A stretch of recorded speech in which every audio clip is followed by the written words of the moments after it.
ministers and senior officials from both countries and members of the South African and German media. It is indeed an honor to have this opportunity to receive Chancellor Schulz and his delegation this morning. Germany, as many of you will know, is one of our valued strategic partners. It is our second largest trading partner, a major investor in our economy.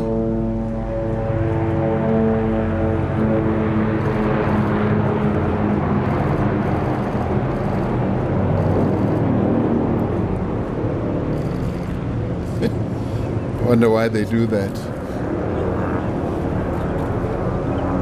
South Africa is currently home to around 600 companies, and bilateral trade between our two countries is growing.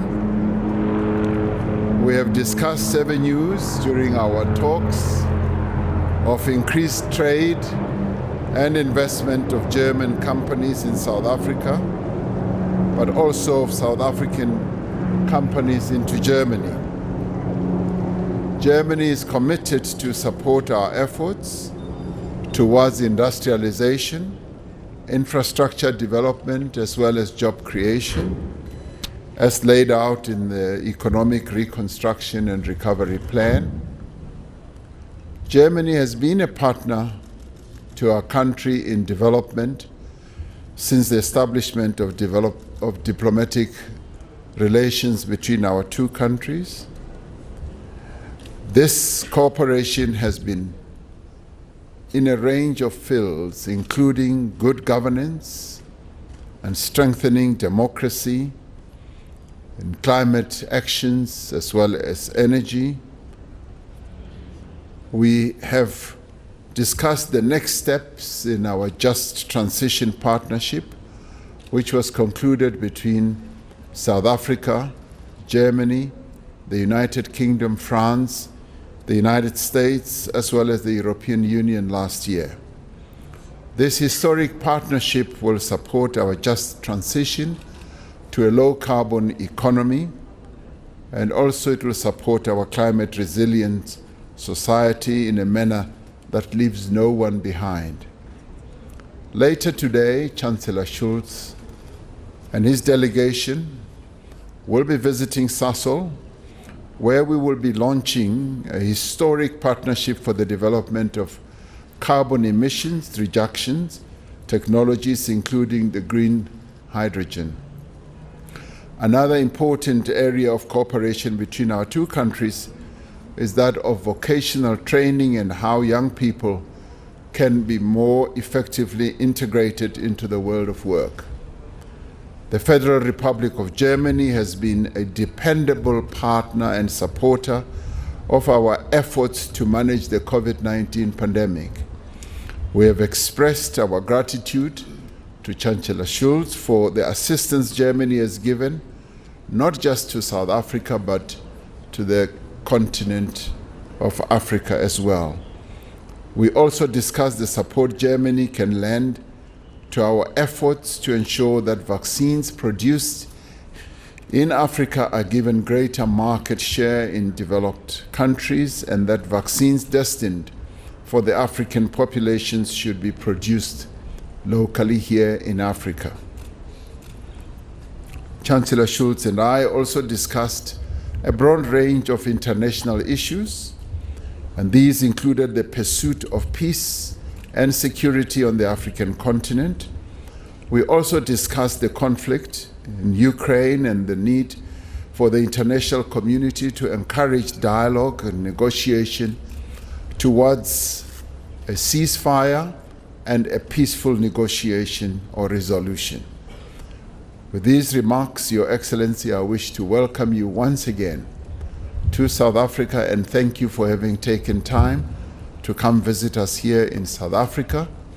Your visit helps to consolidate and strengthen the ties that exist not only between our two peoples, but also at an economic level, from a trade point of view, investment point of view, as well as development point of view. So thank you very much, and I hand over to you. Lieber Herr Präsident, ich bedanke mich ganz herzlich für diesen wunderbaren Empfang in Südafrika und für die Gastfreundschaft. Das letzte Mal haben wir uns vor 3 Monaten getroffen. Ich erinnere mich sehr, sehr gut an unser Gespräch damals am Rande des EU-Afrika-Gipfels. Und bald schon werden wir uns ein drittes Mal sehen. Für Ende Juni habe ich Sie zum G7-Gipfel eingeladen. Von dort, von Elmau, soll ein gemeinsames Signal starker Demokratien ausgehen, die sich ihrer globalen Verantwortung bewusst sind. Wir wollen dort konkrete Initiativen und Partnerschaften für Klima- und nachhaltige Investitionen ergreifen, die Ernährungssicherung weltweit verbessern, die globale Gesundheit erhöhen und Demokratien widerstandsfähiger machen. Südafrika ist und bleibt für Deutschland ein Schlüsselland auf dem afrikanischen Kontinent. Das umfangreiche Programm meines Besuchs ist ein Ausdruck dafür und auch ein Ausdruck unserer vielfältigen und vertraulichen Zusammenarbeit, etwa in den Bereichen Wirtschaft, Energie, Handel und Wissenschaft. Unsere Länder teilen den Respekt für eine demokratische Kultur und unser Engagement für eine multilaterale, regelbasierte Weltordnung. Keine Frage, wir stehen in diesen Zeiten vor großen globalen Herausforderungen. Der russische Angriffskrieg gegen die Ukraine, the Russian war of aggression against Ukraine, the COVID-19 pandemic and the climate crisis, to name but 3, have tremendous repercussions on our lives. In order to mitigate the consequences, 2 things are important: solidarity and intensive cooperation. And this is why I'm here in Africa. Europe at present is witnessing a terrible war after Russia attacked Ukraine. Germany stands in close solidarity to Ukraine and supports Ukraine so that it can defend itself against aggressors. I'm delighted that we have the opportunity today to hear and discuss South Africa's viewpoint. Mr. President, I think it's important that we continue to this dialogue. This war does not only affect Europe, and this is why I assured the President that we are aware of the grave consequences of the war for Africa, and we are fully aware of these. Germany has the G7 presidency this year, and in this capacity we have drafted concrete proposals in order to mitigate the repercussions of the Russian aggression on energy prices, global economy, and food security. These issues will play a crucial role at the G7 summit in Elmau. I am happy and delighted that South Africa accepted my invitation and will participate. We also talked about peace and security in Africa. President Ramaphosa talked about the important role the SADC troops play when it comes to containing Islamist terrorism in Cabo Delgado. And South Africa plays an invaluable role as a strong and resilient democracy for the political and economic stability on this continent. And we're fully aware of this, and I'd like to honor and acknowledge this role, Mr. President. Ladies and gentlemen, the climate crisis is a global crisis. That means we can only tackle it and combat it globally. We need to expand the use of renewable energies and reduce the consumption of fossil fuels in order to mitigate the consequences of climate change. This requires close economic cooperation and ambitious goals. In Germany, we're currently about to accelerate the transformation of our energy supply. We don't want to keep our knowledge and our experience to ourselves. The Just Energy Transition Partnership, which you mentioned, where Germany is participating together, other partners, is talking about these urgent issues. I'm delighted that we are actually talking about the implementation of projects via the leaders' updates and other measures that are to be taken. This transition partnership can be a key instrument in order to accelerate the transformation towards climate neutrality. And it will be also a starting point that the private business community will invest more in South Africa, focusing on future-oriented markets like the green hydrogen. Today, this afternoon, I'm going to visit the South African company Sasol. It's the result of a promising German-South African research cooperation in order to develop jet fuel for aviation, which is carbon neutral. I will also attend the 70th anniversary of the German-South African Chamber of Industry and Commerce, which is a further proof just how committed German companies are in South Africa. President Ramaphosa and myself also talked about the close cooperation in the field of vaccine production. We all agree just how important vaccines are in order to successfully deal with the pandemic. Es ist großartig, hier in Südafrika zu sein. Herzlichen Dank. Wir werden nun die Gelegenheit haben. Translated, please.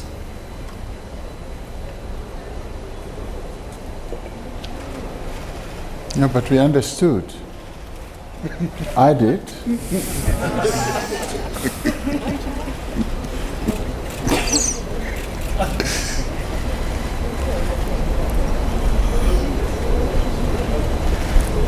Okay.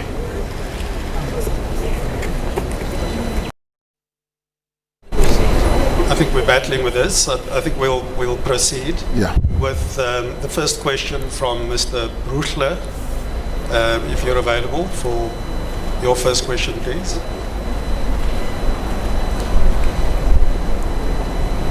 Microphone to Mr. Bruchler, please. Thank you. Yes, thank you very much, Daniel Brosler, Süddeutsche Zeitung. Question to the President. President South Africa has abstained in the United Nations in the vote against the Russian attack on Ukraine. Mr. President, did you change your mind meanwhile? Are you condemning the war against Ukraine that your guest Olaf Scholz is calling Putin's war? And is it your opinion that Russia can and should take part in the G20 summit? And if I may ask, South Africa, as a country that has profited so much from the sanctions against apartheid, why is South Africa not supporting the sanctions against Russia in this case? Und Herr Bundeskanzler, darf ich Sie fragen, inwieweit schwächt es die Position gegenüber Russland und das Vorgehen gegen Russland, dass so viele Länder der Welt nicht an den Sanktionen gegen Russland teilnehmen? Und sollte Ihrer Ansicht nach Russland am G20-Gipfel in diesem Jahr teilnehmen oder nicht? Vielen Dank. Okay. Yeah. Yeah, no, so that one I heard, yeah. No, thank you very much. Chancellor Schulz and I had a couple of good minutes in our tete-a-tete, and we talked about a whole number of issues, including the conflict between Russia and the Ukraine. And I was actually quite heartened by the explanations that he gave in regard to the stance that they have taken. But Chancellor Schulz also understands, and did say he understands, the positions that have been taken by a number of countries in the world. That there are a number of countries, a majority, who supported the stance that was taken at the United Nations General Assembly, also understood those that voted in favor of Russia, and also understood those that abstained, and South Africa being amongst those, and understands very much the reasons that each of the countries have articulated. And as you well know, the position that we took was that we would like negotiations, dialogue, and engagement to underpin engagements with Russia on this matter, or between the two countries. And we've been fairly consistent on that, because we know very well the value of dialogue, negotiation, and collaboration, as in many ways it also gave birth to our own democracy. We are where we are as a nation, as a country, as a result of dialogue, negotiation, and collaboration between belligerent entities. We were pitted against each other with the apartheid regime, But it was only through dialogue, through negotiation, that brought the end to the conflict. And that is the position that we've articulated. And interestingly, we've also articulated that position to both President Putin and to President Zelensky as well. And to also those that we have had occasion to talk to, including President Biden, President Xi Jinping, President Macron, and a number of others. And it is this position that I believe should really be the order of the day. And it is for that reason today also that we say we'd like this conflict to come to an end. And one of the best ways of doing so is to call for a cessation of hostilities. And that should be achieved through negotiation. And in the end, once there is, say, a ceasefire, we would then be able to get the two belligerent parties into serious negotiations. Now, you spoke about sanctions. Now, the sanctions that have been imposed on Russia are going to have and are having an overarching impact. Even those countries that are either bystanders or not part of the conflict are also going to suffer from the sanctions that have been imposed against Russia. Now, sanctions that you spoke about that were imposed against South Africa during the apartheid regime were a different set of sanctions. There were countries that supported those, and there were countries that did not support. But in the end, what really succeeded was negotiation.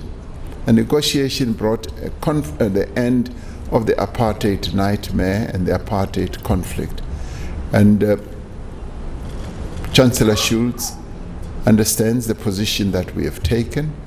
And of course, on these types of matters, countries take different positions. And our position in the end is what we believe will be the real true solution to the conflict that is going on between the two countries. Engagement, dialogue, and negotiation. I don't see any other way other than negotiation and dialogue. Thank you very much.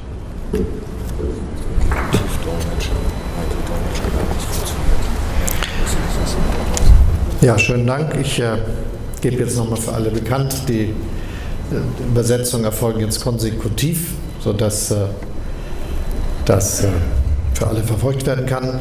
Noch einmal zu dem Krieg, den Russland gegen die Ukraine begonnen hat. Es ist ein Angriffskrieg. Ziel Russland ist es, ukrainisches Territorium zu erobern, das nicht zu Russland gehört. Und das muss auch, glaube ich, jedem klar sein, der diese Situation bewertet. Denn tatsächlich ist das ja die Herausforderung, vor der die ukrainische Nation steht, die ihre Integrität und Souveränität verteidigt. Wir alle sind uns einig, dass die Grenzen, die wir in der Welt haben, nicht mit Gewalt verschoben werden dürfen. Der Präsident Kenias hat das im Weltsicherheitsrat sehr ausführlich erläutert. Und das ist, glaube ich, auch etwas, was für den Frieden in der Welt von größter Bedeutung ist. Thank you very much. There will be consecutive interpretation now because the micro. Thank you very much. There will be consecutive interpretation now because the booths didn't work. We all agree that the war that Russia started against Ukraine is a war of aggression with the aim to conquer territory that is not that does not belong to Russia. It is clear that the major challenge is now for Ukraine to defend its integrity and sovereignty. And we're all in agreement that there must not be a violent new delineation of borders here. And the President of Kenya aptly described it in the Security Council. And this is a major challenge to peace. Wir haben uns sehr bewusst entschieden, dass wir die Ukraine unterstützen mit finanziellen Möglichkeiten. Deutschland, die Europäische Union, viele andere Länder mit humanitärer Hilfe, aber natürlich auch mit militärischer Waffenlieferung, damit sie sich verteidigen kann. Und wir haben Sanktionen auf den Weg gebracht, die notwendig sind, damit dieser Krieg beendet werden kann. We deliberately decided to lend support to Ukraine, financial support and also in form of humanitarian humanitarian assistance, Germany and the countries of the European Union. We also lent humanitarian assistance, but also militarily, in order for Ukraine to enable itself to defend itself. We also brought sanctions on the way that we deemed necessary. Was die Einschätzung dazu betrifft, gibt es unterschiedliche Sichtweisen. Das haben wir auch miteinander diskutiert und das ist auch notwendig, darüber zu reden. Ich finde wichtig, dass es ist ein Unterschied. Es gibt einige Länder, die haben auf der Seite Russlands abgestimmt. Das kann ich nicht akzeptieren und das ist auch nicht hinnehmbar. Aber es gibt natürlich unterschiedliche Positionen. Ich werbe selbstverständlich für die wir in Deutschland entwickelt haben. Und deshalb ist es gut, dass wir darüber auch sprechen können miteinander. There are different views, different assessments. These needs to be discussed, and it is necessary to talk and discuss these. There are various countries who voted in line with Russia. This is intolerable. I advocated for a different position here in Germany. And we discussed on the question how to deal with that, having different views on the question how to act in the General Assembly. Und auf dieser Basis ist es wichtig, dass wir jetzt alles dazu beitragen, dass die Kriegshandlungen eingestellt werden, dass Russland auch seine Truppen zurückzieht. So sehe ich das und so sehen wir das und dass es möglich ist, dass eine friedliche Entwicklung möglich ist, die die Integrität und Souveränität der Ukraine ermöglicht. Darum geht's. And on this basis, we must do our utmost for this war to end. This war needs to be stopped. Russia needs to withdraw the troops so that Ukraine can peacefully develop again and can restore its integral and territorial sovereignty and integrity. Und trotzdem ist es wichtig, dass wir über die weltweiten Auswirkungen diskutieren. Das haben wir gemacht, denn es sind ja viele Länder von dem russischen Angriffskrieg betroffen. Weltweit, in Asien, in Afrika, im Süden Amerikas. Und deshalb ist es von größter Bedeutung, dass wir alle darauf hinwirken, dass dieser Krieg zu Ende kommt. And still, it is also important to discuss the global repercussions of this war. We discussed this. Many countries around the globe are affected in Asia, in Africa and Latin America. And we need to address and discuss these repercussions. Was die G20 betrifft, finde ich, ist eine gute Entscheidung, dass die indonesische Präsidentschaft Präsident Zelensky dorthin eingeladen hat. Alle anderen, das ist, glaube ich, der ganz wichtige Schritt, der jetzt erfolgen musste. Im Übrigen wird über die Frage genau zu entscheiden sein, wenn die Treffen nahe kommen. Das ist noch lange nicht der Fall. And I believe also in this context that it was a good decision for the G20 on the Indonesian presidency to invite Zelensky to attend. It's an important step that was taken, and we need to talk about further details as we come closer to the G20 summit.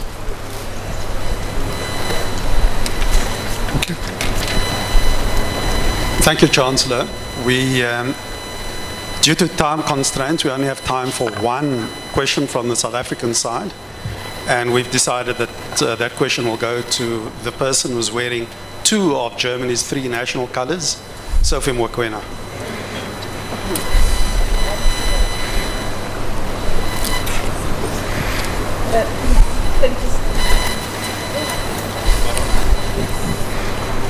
Thank you so much. My name is Sophie Mokoena. I'm from the South African Broadcasting Corporation, SABC.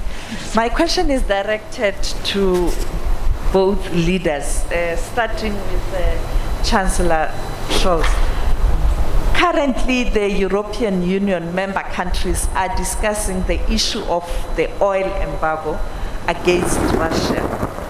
The other issue is the criticism that Germany has abandoned Ukraine when Ukraine called for assistance, particularly in relation to supply of arms.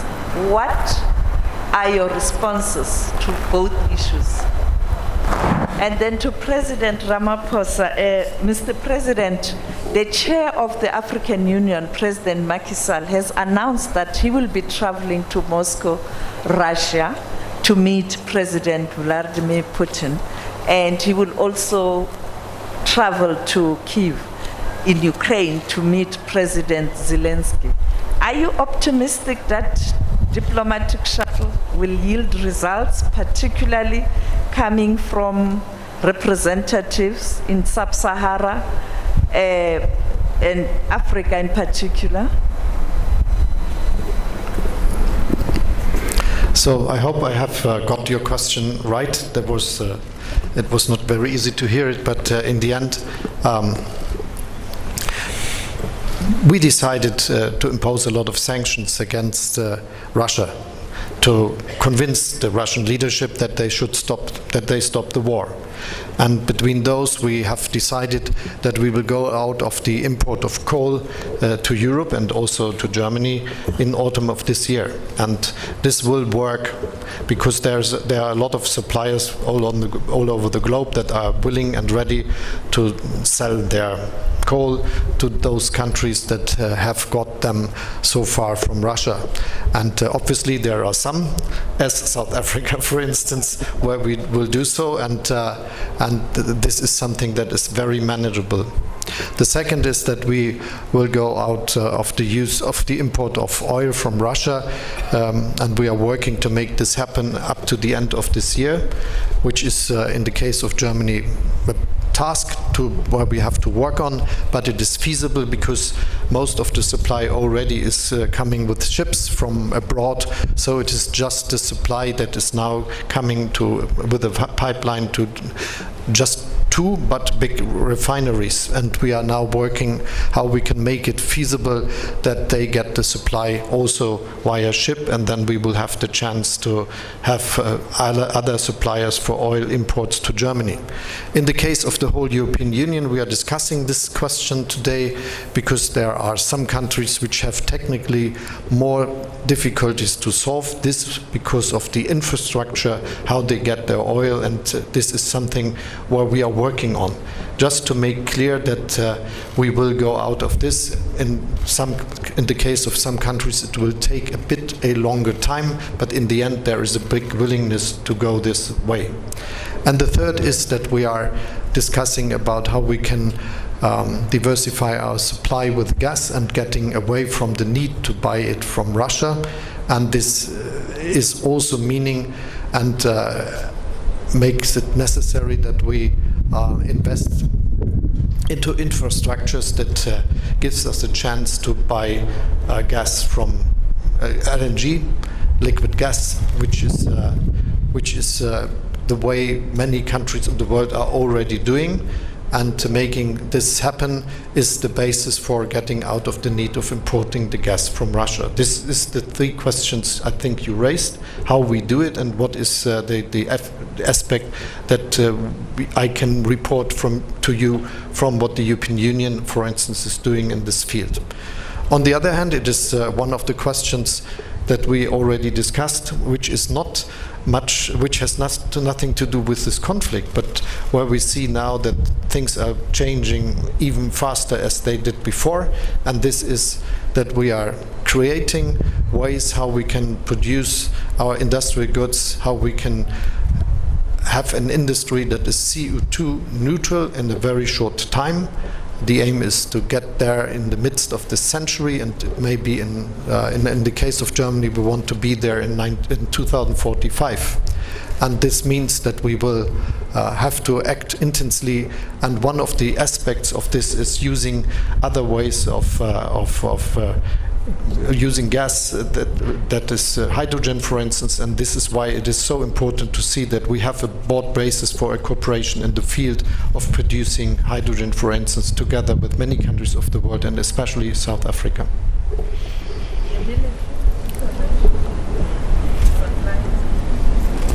Ich habe das Wort nicht verstanden.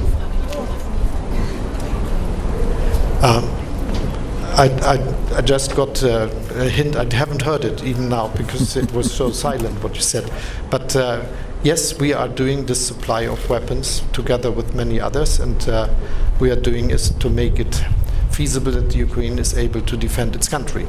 They are the one that have to fight against a foreign aggressor that is trying to change borders with force, which we cannot accept, and this is why we do so.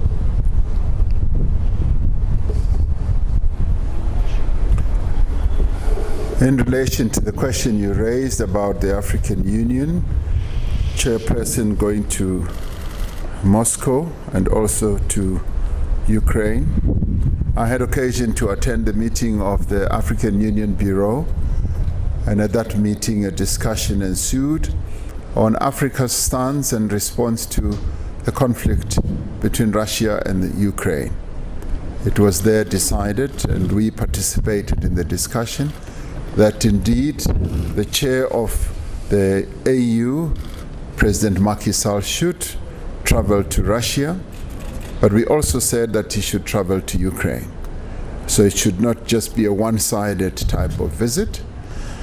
We believe that Africa does have a role to play because it has access to both leaders in both countries to foster the whole process of dialogue, to foster the whole process of negotiation.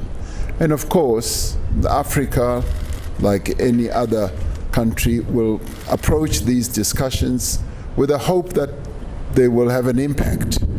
And that's the best that we can do, to embark on, if you like, a diplomatic process that will be led by President Macky Sall, as well as the chair of the Commission, Mr. Musa Mohammed. So we want them to go, and in a way they'll also be representing Africa and Africa's views and perspective on what we believe needs to happen. And as I said, this will all be underpinned by Africa's quest to see that there should be dialogue, because, as I said, that is the only way that even Africa sees this conflict coming to an end. We don't really see it coming to an end in any other way, as it has gone on for so long.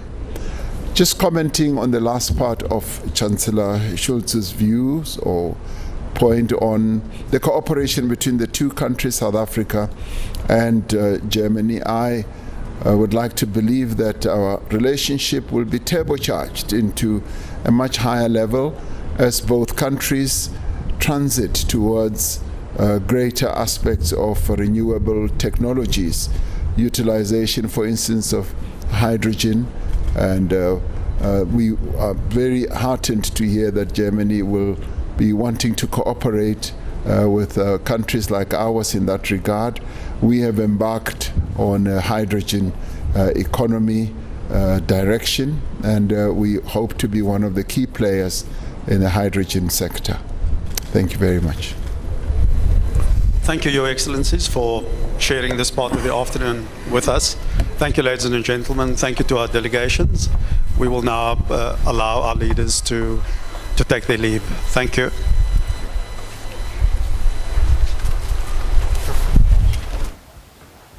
All right, that's President Cyril Ramaphosa and his German counterpart, German Chancellor Olaf Scholz, who are briefing or were briefing the media at the Union buildings in Pretoria. If you did miss that, let me recap some of the things that they shared with us. President Ramaphosa reminding us about the strategic partnership that they have developed with Germany, and reminding us of that the fact that there's 600 German companies that are operating in South Africa, and how Germany has committed itself to supporting South Africa's plans of industrialization as well as job creation. They've had cooperation between, or signed cooperation between themselves on climate change as well as energy, on the just energy transition. We're talking about how Germany is also supporting the Just Energy Transition Partnership to a low carbon economy. And later, of course, they'll be launching a consortium at Sasol here in Johannesburg, talking also on the issue of Russia and Ukraine. President Ramaphosa speaking about a peace resolution and a ceasefire that they've also managed to discuss, and how sanctions that have been imposed on Russia are also having an impact, an overarching impact on those countries. German Chancellor Chancellor Olaf Scholz, mentioning about Germany is aware of the consequences of the Russia war on both in the world, particularly also in South Africa. They also he mentioned that how they spoke about peace and security in Africa, also mentioning the issue of climate crisis and how it should be combated globally.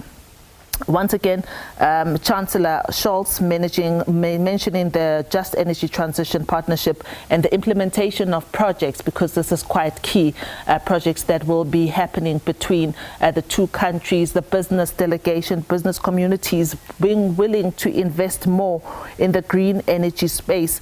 And of course, it is the 70th anniversary of the German Chamber of Commerce and Industry in South Africa. Chancellor Scholz congratulating the German Chamber of Commerce and Industry in South Africa. Some of the nuggets that came out of that press briefing. But for now, we'll go to a quick break.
Interest.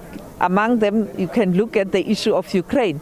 They really delved into the current challenges facing the world with the war in Ukraine. The two leaders agreeing that different countries have taken different positions, but at the end of the day, what is needed it's to ensure that all leaders around the world are encouraging and pushing the two countries to finally agree to a ceasefire. The President of South Africa pointing out that indeed, as leaders on the continent, they have agreed that the chair of the African Union, the President of Senegal, President Macky Sall, and also the AU Commission chair, Commission Faki, to go to Ukraine and also to Russia to speak to the two leaders with the aim of ensuring that peace does prevail. On the other hand, the Chancellor pointed out that they have engaged as a European Union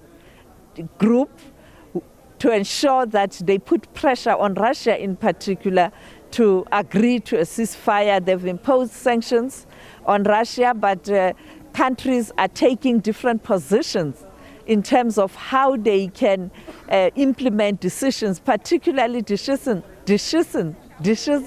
decisions that are related to the oil embargo. And also today we know that the European Union will have a similar meeting to finalize the issue of the oil embargo. So in terms of trade and investment, clearly the two countries have agreed that the issue of just transition, moving to renewable energy, will be a priority. Absolutely, and it's very interesting. I mean, the background that we've just laid, you've basically told us that it has just transpired that they agree actually on issues around trade and investment, but certainly on international ones. So you can see they're standing poles apart. But what this means is that in terms of investing in each other's countries, they stand ready to benefit from each other because, you know, we have coal, and then that's what the Germans want because they want to win themselves off the Russians. And here is the opportunity. And the fact that they are going to launch this plant does tell you that these two countries, when it comes to issue of renewable energy, of investment in each other's country, so it will really work, and it is a priority. It's only the area around the international issues where they really aren't agreeing. They may not say this here loudly, but I mean, you could hear. In fact, the German Chancellor, when he responded to you, he even decided to respond in English so that you could understand exactly what their position was. The other important issue is COVID-19. They did touch on vaccine, manufacturing of vaccine, but also getting a market for countries such as South Africa to be able to capacitate the continent on manufacturing of COVID-19 vaccines. Very important issue. Germany agreeing that it will support South Africa. Absolutely. And even if you look at his trip, starting in Senegal, you know that Senegal is really trying to be that hub as well. And of course, South Africa's president saying he really appreciates the kind of assistance that Germany has been offering. And Germany is saying, well, we are here, we'll lend a helping hand. So clearly, those areas it does appear that when it comes to economic relations, so they are on a much better footing. So we just want to see this being implemented, not just being a talk shop. The final stop at Sasol company in Sandton. It's quite important because that is at the core of the trip of this Chancellor when it relates to trade and investment, of course, outside of the international area that we've spoken about. So that will perhaps tell us what is it that has been achieved between these two countries in terms of their trade relations. It has been a long day, Mzwai, and very cold and freezing. Yeah, and here we are still sojourning on. Done from Union Buildings. You can join Nompu. She will be giving you update in terms of the meeting in Sasol, at the Sasol firm in Sandton, the headquarters of Sasol. From me and Mzwai Mbeche, is back to you in studio. Thank you so much to my colleagues, Mzwai Mbeche and Ms. Sophie Mokoena out there at the Union Buildings.